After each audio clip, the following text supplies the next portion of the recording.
नमस्कार, आप देखना शुरू कर दिए हैं दर्श न्यूज और मैं हूं कुमार मनीष। हमारे साथ हमारे सहयोगी अनुराग जी हैं। अभी हम लोग विशेष चर्चा करेंगे 12 विधानसभा की सीटों पर। हम बताएंगे वो 12 विधानसभा सीट कौन है और कौन सबसे उसमें हॉट सीट माना जा रहा है। आपको बता दें कि 243 विधानसभा सीट के उस 12 सीटों पर हम चर्चा करने जा रहे हैं जहां पर कांटे की मुकाबला देखने को मिल रहा है। तो सीधा अपने सहयोगी से जुड़ते हैं और बात करते हैं। अनुराग जी, आरा विधानसभा सीट से हम लोग चर्चा करते हैं, आरा से लेते हैं। और आरा विधानसभा सीट का क्या है गुणागणित बताएंगे हमारे? बिल्कुल, पहले अपने दर्शकों को बता दें कि हम भोजपुर और बक्सर की उन 12 सीटों की चर्चा करेंगे। 7 सीट भोजपुर के हैं और 5 सीट बक्सर के हैं। तो यहाँ पर क्या होगा, एग्जिट पोल की चर्चा कर रहे हैं। दरअसल हम एग्जिट पोल आपको लगातार दिखा रहे हैं।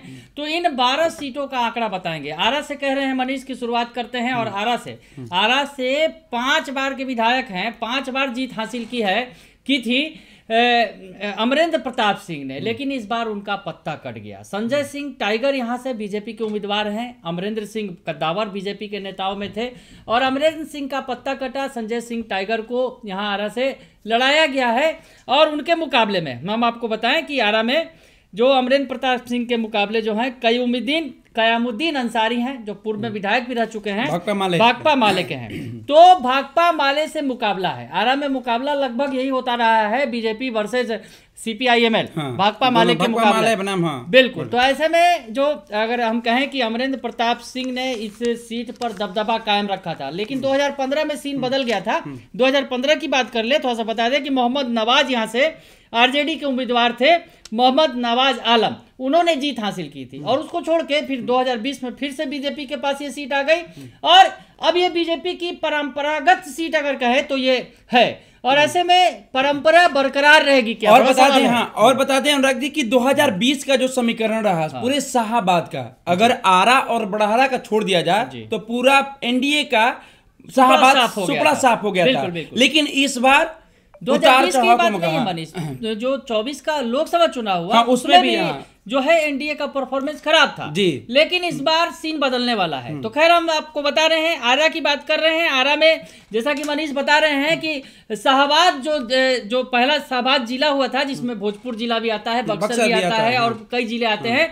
तो ऐसे में वहां पर NDA का परफॉर्मेंस बहुत खराब था, जबकि शुरुआती अगर माने तो NDA का गढ़ माना जाता था ये जो इलाका था। लेकिन अब जो है सीन बदलने वाला है इस बार, जैसा कि है। और आरा में जो बीजेपी का ये परंपरागत गढ़ रहा है, शहरी सीट है, यहाँ पर शहरी मतदाता ज्यादा हैं।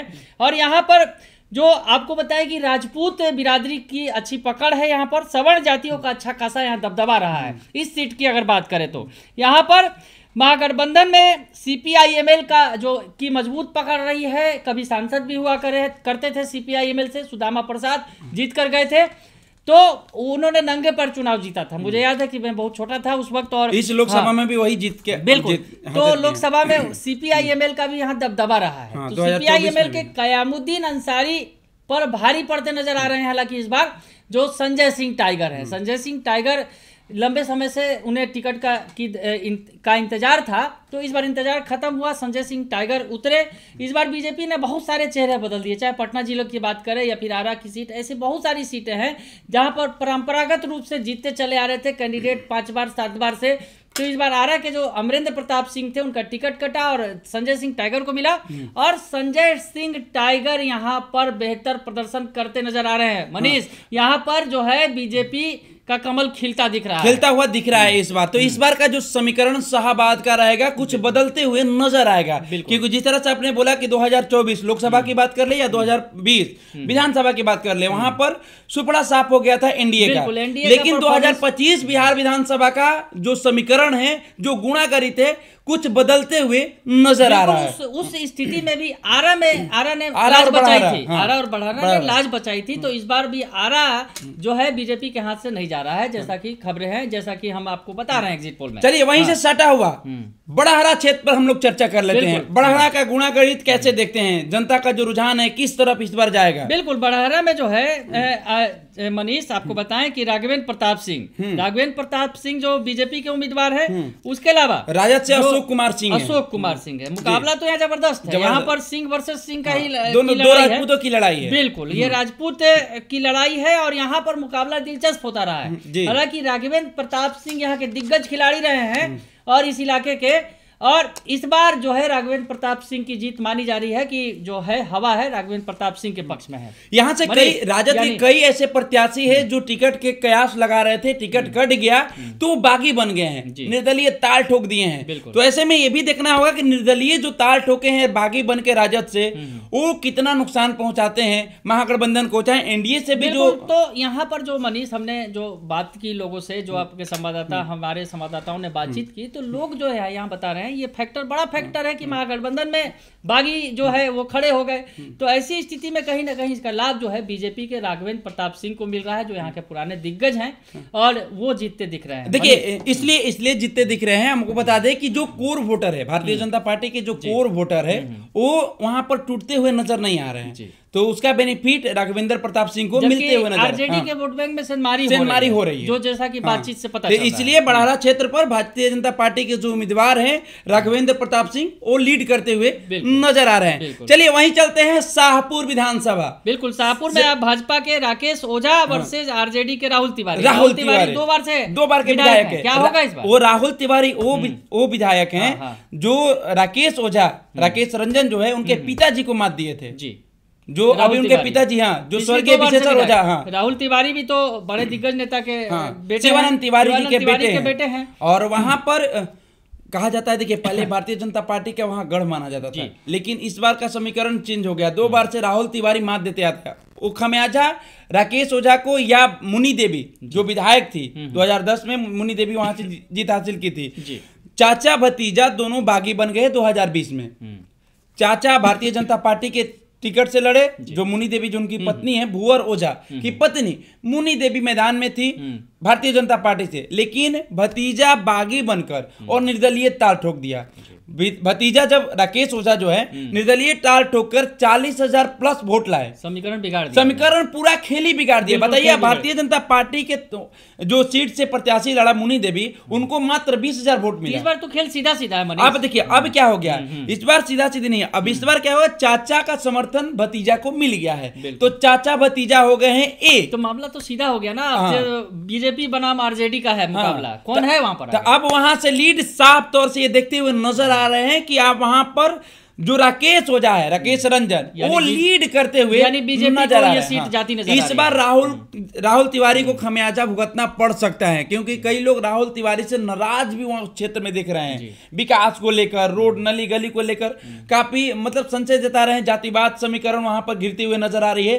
तो ऐसे में इस बार का जो समीकरण है पासा बदलते हुए नजर आ रहा है। वहां का एक रिकॉर्ड भी रहा है, 2 बार के बाद तीसरा बार विधायक हैट्रिक कोई नहीं लगा पाया। इसी में स्थिति में 2 बार के राहुल तिवारी विधायक है, तो लगता है कि इस बार मतलब कि माहौल है उनके खिलाफ। हाँ, तो माहौल खिलाफ है, हैट्रिक लगाना मुश्किल है। वहां पर बीजेपी आ रही है।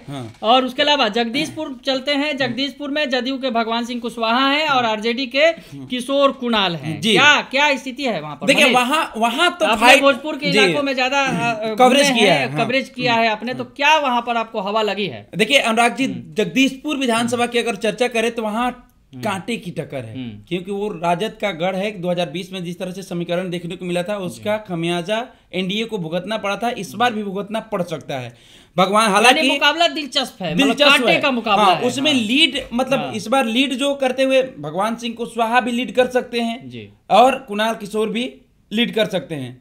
यानी 50-50 वाला 50-50 का लड़ाई। वहां आप ये फाइनल नहीं कर सकते हैं, क्योंकि तेजस्वी यादव के जाने से माहौल वहां टाइट हो गया है। जो नाराज लोग थे अब जागरूक हो गए हैं, क्योंकि तेजस्वी यादव वहां भी जाकर खुले मन से ऐलान करते हुए कि जब हमारी सरकार बनेगी तो हम हर घर से नौकरी देने का काम करेंगे, उसका लाभ और माई बहन। इसका मतलब जो कह रहे हैं मनीष की तेजस्वी के वादों का असर दिख रहा है। हाँ, वहां पर दिख रहा है। यही नहीं, और भी बिहार में कई सारी सीटों पर असर दिखा है। तो आपका कहना है कि यहाँ पर तेजस्वी के वादों का असर वर्सेज अगर यूं कहा जाए भगवान सिंह कुशवाहा, लड़ाई दोनों का है, लेकिन हार जीत का जो फैसला होगा, मार्जिन होगा वो कम होगा, जो संख्या होगा वो कम होगा।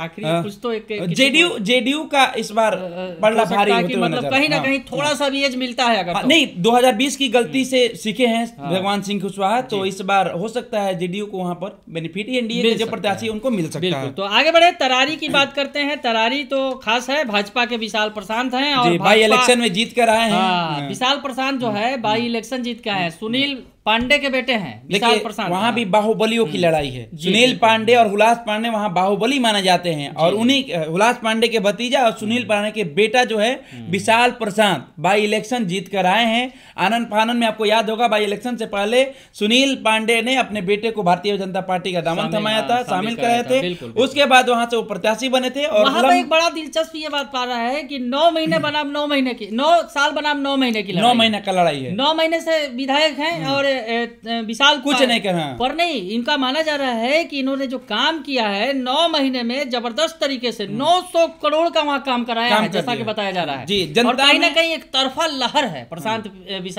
विशाल को लेकर। नहीं, विशाल प्रशांत जो है वहां पर लहर है, और वहां जो हार जीत का संख्या है वो भी काफी लंबा देखने को मिलेगा। मतलब कि जो विशाल प्रशांत ने जो उपचुनाव जीता था वो कायम रहेगा वहां। चुनाव जीतने के बाद जो काम किए हैं उसको लेकर, और जो उनके पिताजी का अपना वर्चस्व रहा है, इसको लेकर वहां पर विशाल जो प्रशांत बाहुबली की छवि रही, बाहुबली की छवि रही, और उनके बेटे हैं एक डर का दहशत रहा। हालांकि विशाल प्रशांत पढ़े लिखे हैं और जिस तरह से काम उन्होंने किया कम वक्त में, और इस बार तो जो बातें निकलकर सामने आई हैं, जैसा कि मुसलमान जो व्यवसायी हैं वो खुलकर कह रहे हैं कि बीजेपी आरजेडी को नहीं जानते हैं, बस हम विशाल प्रशांत को जानते हैं। जी, प्रत्याशी के रूप में वहां चेहरा देखा जा रहा है। इस बार बाई इलेक्शन के बाद जो विशाल प्रशांत काम किए हैं, विकास किए हैं, जो युवाओं को वादा किया, 9 महीने के अंदर उन्होंने इतना कुछ कर दिया कि अब लोग जो है बाई इलेक्शन में कई चीज वादे किए थे जिसको पूरा किए हैं। अब इसको लेकर जनता पूरी तरह से विशाल प्रशांत तरारी में आप एकदम कह सकते हैं कि विशाल प्रशांत फिर से लीड कर रहे हैं। बिल्कुल। तो अब आगे बढ़े, आगे कौन सा है? आगे अगियाओं है। अगियाओं विधानसभा पर चर्चा करेंगे। अगियाओं से आपको बता दें कि वो आरक्षित सीट माना जाता है। भाजपा से है महेश पासवान, तो वहीं भाकपा माले से है शिव प्रकाश रंजन। शिव प्रकाश रंजन तो वर्तमान में विधायक हैं। क्या मतलब है यहाँ पर, सीन क्या है? लेकिन शिव प्रकाश रंजन जो है, जनता ने उनको सड़क से सदन भेजने का काम की, लेकिन जनता के बीच में वो वर्चस्व दिखने को नहीं मिला, जनता नाराज है। तो यहाँ भी जो लड़ाई है एक अलग समीकरण ले रही है। यहाँ के गुणागणित जो बता रहा है कि जो चांस दिए वो लोग जो वहां के विधायक थे वर्तमान के, वो खोते हुए नजर आ रहे हैं। हालांकि एक माले का गढ़ रहा है जो भोजपुर का इलाका उसी का देन है कि वहां के प्रत्याशी लीड किए। अभी वर्तमान में भी सांसद हैं वहां पर सुदामा पासवान। तो सुदामा प्रसाद, तो ऐसी स्थिति में जो क्या आप किसको लीड दे रहे हैं इसमें? आप देखिए इस बार महेश पासवान जो है उनकी जो छवि है जनता के बीच में जा रहे हैं, और जनता से जिस तरह से वो बातचीत कर रहे हैं, जो उनका संगठन, जो उनका व्यवहार दिख रहा है, उससे महेश पासवान पर लोग भरोसा जता रहे हैं। लेकिन जो गढ़ है उसका बेनिफिट एक अगर यूं कहा जाए कि गढ़ है और एक शिव प्रकाश रंजन को मिल जाएगा, माले का गढ़ माना जाता है। महागठबंधन के लिहाज से अगर देखा जाए तो आरजेडी का वोट बैंक साथ में है, और इस तरह से यहाँ पर फिर से एक बार शिव प्रकाश रंजन पर जनता वहां पर मजबूरी है, क्योंकि वो गढ़ माना जाता है। तो जो कोर वोटर है उसका बेनिफिट मिल सकता है। अगर वहां से कोर वोटर नाराज हुई तो समझ लीजिए सीधा भारतीय जनता पार्टी की जो प्रत्याशी है महेश पासवान वो लीड कर सकते हैं। यानी अज्ञाओं से आप भाकपा माले से शिव प्रकाश रंजन जीत रहे हैं, आप ये कह रहे हैं। संदेश चलते हैं ना, चलिए संदेश चलते हैं। संदेश का बड़ा दिलचस्प है। राधा चरण शाह और दूसरी तरफ है दीपू सिंह जो अरुण कुमार के बेटे यादव, जो लालू के खास परिवार के हैं। बड़ा सा महल है, वो महल उनका हमेशा चर्चा में रहता है। और तो अपने इस बार पत्नी भी नहीं आई, अब बेटे को उन्होंने मैदान में उतारा। जेडीयू सोच समझ के ही उनके विरोध में अपना प्रत्याशी को उतारा है। हर बार अब देखने को मिलता है। राधा चरण शाह भी जो है एमएलसी है, बालू माफिया माने जाते हैं, उनका भी बड़े माफिया के तौर पे है। तो दोनों माफियों के बीच थैली शाह भी है, थैली शाह है जेडीयू के लिए पैसे की अगर जरूरत होती है तो ऐसे में जो आरा में संदेश का जो मामला है, दीपू सिंह जो अरुण यादव के बेटे हैं वर्सेस राधा चरण साहब, थोड़ा सा हम बता दें यहाँ पर संदेश विधानसभा में अनुसूचित जाति के मतदाताओं की संख्या जो है 47,099, यानी अच्छी खासी बड़ी संख्या है।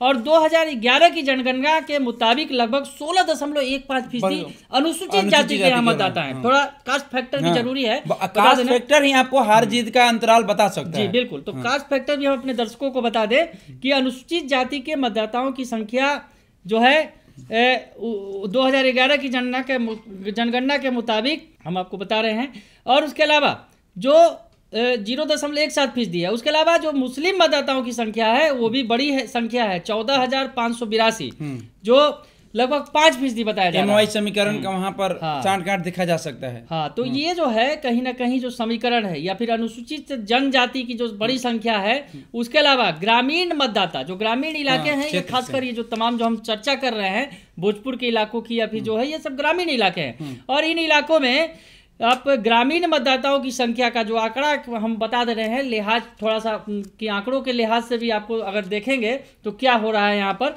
तो 2,78,042 ग्रामीण जो क्षेत्र है, समझ सकते हैं कि बड़ी आबादी है वो ग्रामीण है। और उसके अलावा जो शहरी मतदाताओं की संख्या महज 13,590, यानी महज 4.66% है, काफी कम है, यानी ग्रामीण क्षेत्र है ये। और ग्रामीण क्षेत्र में अगर बात करें तो जिस तरह के जो आंकड़े आए हैं, अब फाइनली आंकड़ा बता देना दर्शकों को होगा क्योंकि एग्जिट पोल है, हम एग्जैक्ट पोल नहीं बता रहे हैं, एग्जिट पोल की चर्चा कर रहे हैं। और सीट बाय सीट जो हमने आकलन किया, हमने जो खबरें चलाई, हमारे जो संवाददाता गए उन सीटों पर और उन्होंने जो लोगों से बातचीत की, उस आधार पर हम आपको बता रहे हैं कि क्या हवा है।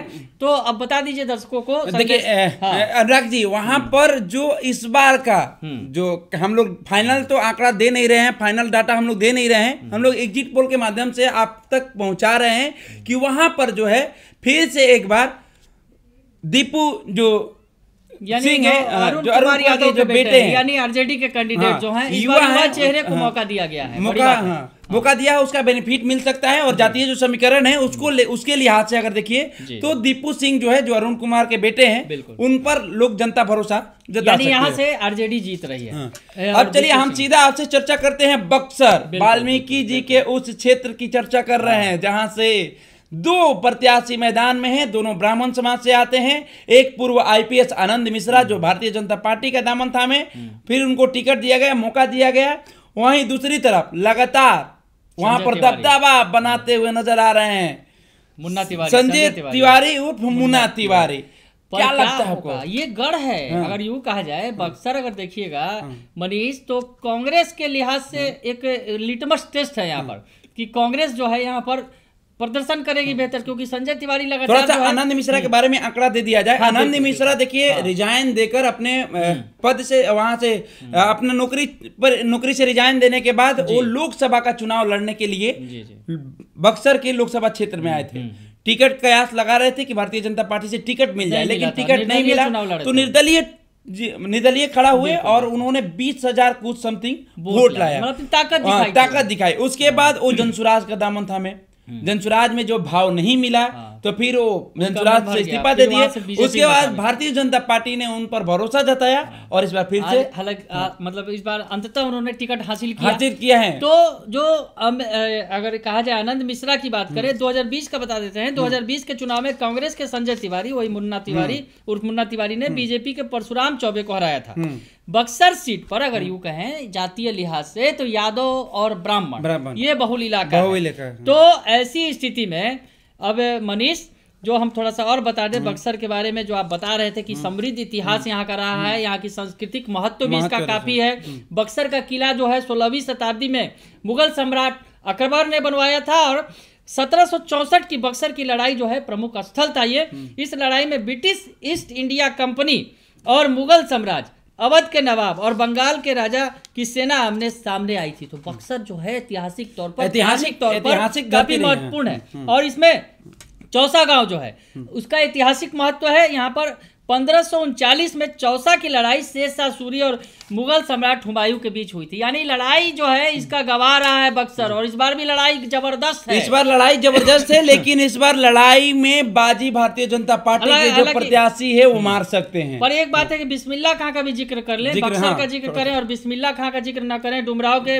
उस्ताद बिस्मिल्लाह खां जो भारत रत्न बने, उनकी शहनाई की गूंज पूरे देश में गूंजती है। तो ऐसे में बिस्मिल्लाह खां की भी ये धरती है, भोजपुरी कवि हरिहर सिंह की भी जन्मस्थली है।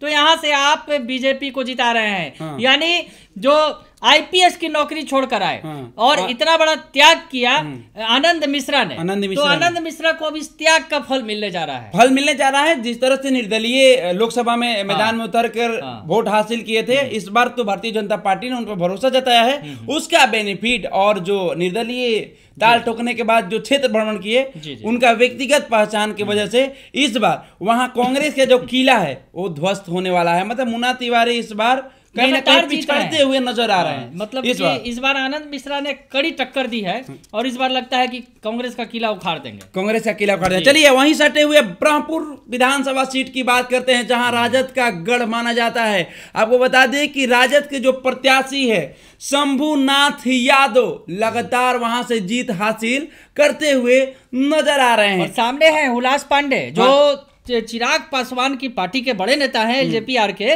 और वो समझिए कि पार्टी के संसदीय बोर्ड के अध्यक्ष हैं हुलास पांडे। उसके लिए पूरी ताकत झोंकी है। सीएम नीतीश कुमार भी गए, चिराग पासवान भी गए, मतलब कई बड़े नेताओं ने हुलास पांडे के लिए वोट मांगे। और भी 2020 में तो चिराग बागी बने थे, चिराग एनडीए से बाहर हो गए थे, इसका खमियाजा भुगतना पड़ा था वहां पर। लेकिन इस बार एनडीए के साथ है, एनडीए उनके समर्थन में उतरी है हुलास पांडे का।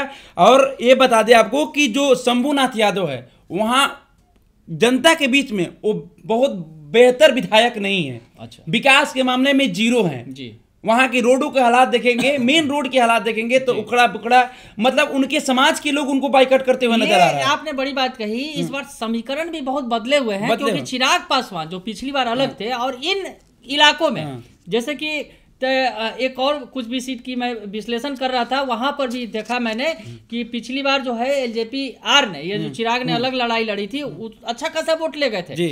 ऐसे अगर दोनों साथ रहते, हाँ हम बात कर रहे थे वो संदेश में अच्छा वोट काटा था उन्होंने, जो चिराग के कैंडिडेट थे। तो इस बार ऐसी सीटें हैं, बहुत सारी सीटें जहां पर वोट काट लिया था चिराग पासवान ने और हार तय कर दी थी एनडीए कैंडिडेट की।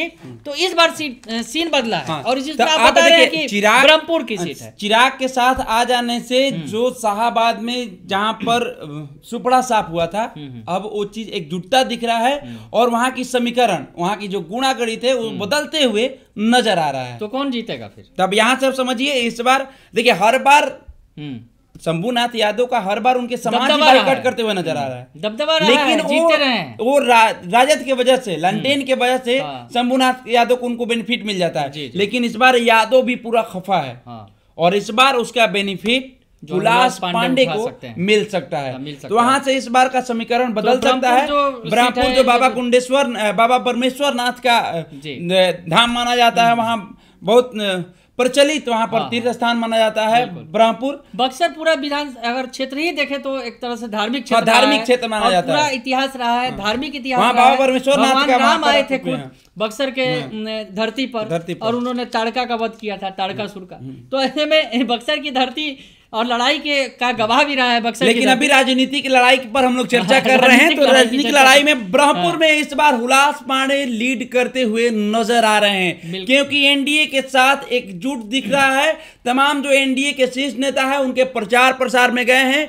इसका बेनिफिट कहीं ना कहीं हुलास पांडे को मिलते हुए है। अगर एनडीए की तरफ से कहा जाए पूरी ताकत झोंकी गई है, चिराग पासवान की तरफ से भी अगर कहा जाए पूरी ताकत लगाई गई है और शायद इसका बेनिफिट उनको मिल रहा है। अब आगे बढ़िए, आगे डुमरांव पर चर्चा कर देंगे। डुमरांव विधानसभा में जहां पर भाकपा माले के जो विधायक है अजीत कुशवाहा वहां से विधायक है वर्तमान के, लेकिन वहां भी इस बार लड़ाई टक्कर की है।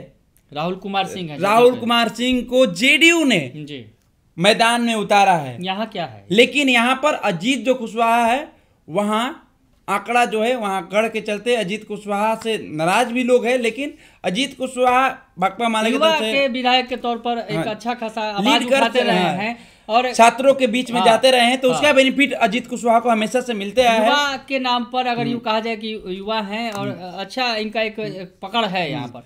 जो माले ने बड़ी जीत हासिल की थी पिछली बार, दनादन सीटें जीत गई थी, 19 में 12 सीटें जीत लेकिन गए थे। इस बार देखिएगा, इस बार माले के ही गढ़ में एनडीए इस बार सेनमारी कर दी है। क्या कह रहे हैं आप डुमराव के बारे में? जी, अब डुमराव के बारे में करें तो देखिए, जो राहुल कुमार सिंह है वहां पर अजीत कुशवाहा को टेंशन में डाल दिए हैं।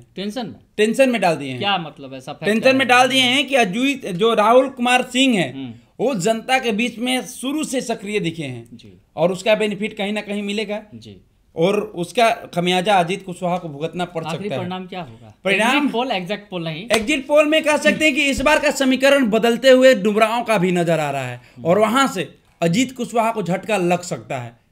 मतलब राहुल कुमार सिंह बाजी मार सकते जी। हैं। चलिए आगे बढ़िए। राजपुर का मामला है। राजपुर की जो सीट है ये कांग्रेस के हैं यहाँ पर विश्वनाथ राम और जदयू के हैं संतोष कुमार निराला, मंत्री हैं। यहाँ से आप साफ तौर से कह सकते हैं कि फिर से एक बार उन्हीं पर जनता भरोसा जताएगी, कैसे कि क्योंकि जेडीयू का जो संतोष कुमार निराला है वहाँ जनता के बीच में इन्वॉल्व ज़्यादा रहते हैं, सक्रिय दिखते हैं, मंत्री भी रहे तो जनता के बीच में जाना आना अपना रखा था, तो इसलिए वहाँ से जनता कुछ नाराज है, कुछ इनके हित में ही है। तो यहाँ पर के मतलब कि जेडीयू के जो प्रत्याशी है संतोष कुमार, यानी यहाँ से राजपुर से जदयू के संतोष कुमार निराला जीत जाएंगे। जी। रामगढ़ की बात, रामगढ़ जो है काफी इंपॉर्टेंट है। बाई इलेक्शन भी हुआ था। बाई इलेक्शन में तो आरजेडी हार गई थी।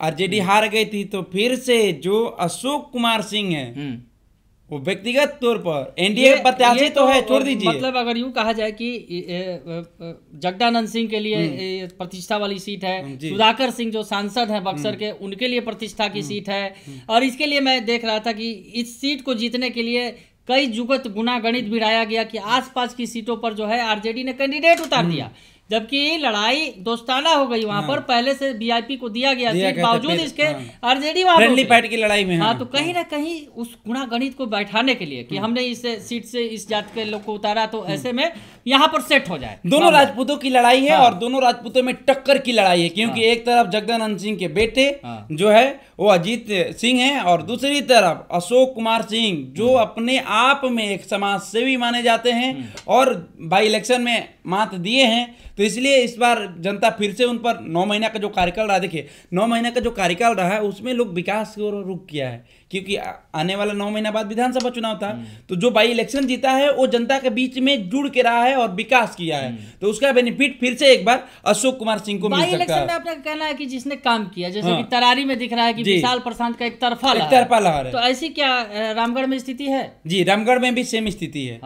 रामगढ़ में भी विकास के नाम पर इस बार फिर से अशोक कुमार सिंह को जनता, तो रामगढ़ में भी फिर से कमल खिल सकता है, जैसा कि कह रहे हैं। तो चलिए हम तमाम सीटों पर तो देखिए ये पूरा गुणागणित हम लोग 12 सीट पर, शाहाबाद के उस 12 सीटों पर चर्चा की है, जहां पर लड़ाई दिलचस्प है, कहीं लड़ाई फाइट है, तो ऐसे में कौन कहां से लीड कर रहा था? अगर कहें तो मनीष की बीजेपी जो है यहाँ वापसी करती नजर आ रही है, घर वापसी कर सकती है। क्योंकि बीजेपी का ये गढ़ रहा है क्या मनीष? तो चलिए फिलहाल हम लोग तो इस खबर में इतना ही छोड़ जाते हैं। आप लोगों को क्या लगता है? अपनी प्रतिक्रिया हमारे कमेंट्स बॉक्स के माध्यम से जरूर रखिएगा। फिलहाल हम लोग को दीजिए इजाजत। धन्यवाद।